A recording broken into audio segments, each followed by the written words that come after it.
nkuko amasoko yacu mu bushikiranganje bw'ikigaga ca leta no mu bushikiranganje bw'ubudandaza bivuga ngo ishirahamwe Prestige y'umukenyezi wa President Evariste Ndayishimiye ririko rirahinyanyura uwundi mukenyuro wo kubandanya ridandaza ibitoro mu Burundi ribicishije ku yandi mazina y'amatirano mu mashirahamwe akora urudandazwa rw'ibitoro. Amasoko yacu avuga ko ahanini ivyo vyatewe n'amatati iryo shirahamwe Prestige rimaze kugira muri uyu mwaka uheze wa 2024. Amatati yatumye ishirahamwe Prestige gitwarirwa mu masentare y'igihugu ca Tanzania, ubu rikaba gitwariwe n'amashirahamwe atandatu, nukuvuga Numera Trading Pte, Lama Commodity Trading, Lake Oil Limited ni banki KCB Bank Kenya Limited, Standard Petroleum na MBM Petroleum. Bakaba bishuza ishirahamwe Prestige Investment amafaranga y'umurengera ritarishe.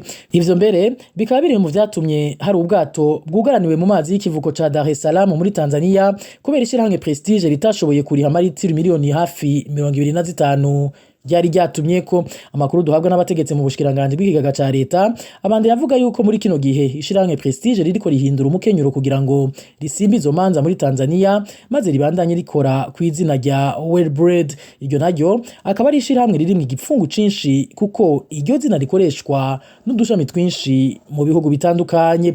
Eka hari n'ayandi mazina y'amatirano akoreshwa n'amashirahamwe yo muri Kongo Kinshasa nka Kongo Oil Business hamwe na One Planet SARL. Amasoko yacu yatubwiye kandi ko n'umunyakongo yagaragaye mu kiganiro ca President Ndayishimiye n'abanyagihugu mu mpera z'umwaka avuga ko afise igitoro mu gihugu ca Angola, yoba ari muri iyo mikenyuro mishasha ya President Ndayishimiye n'umukenyezi wibanje Ndayubaha mu kubandanya basasira indavu ubwo busuma bukogwa n'ishirahamwe Prestige.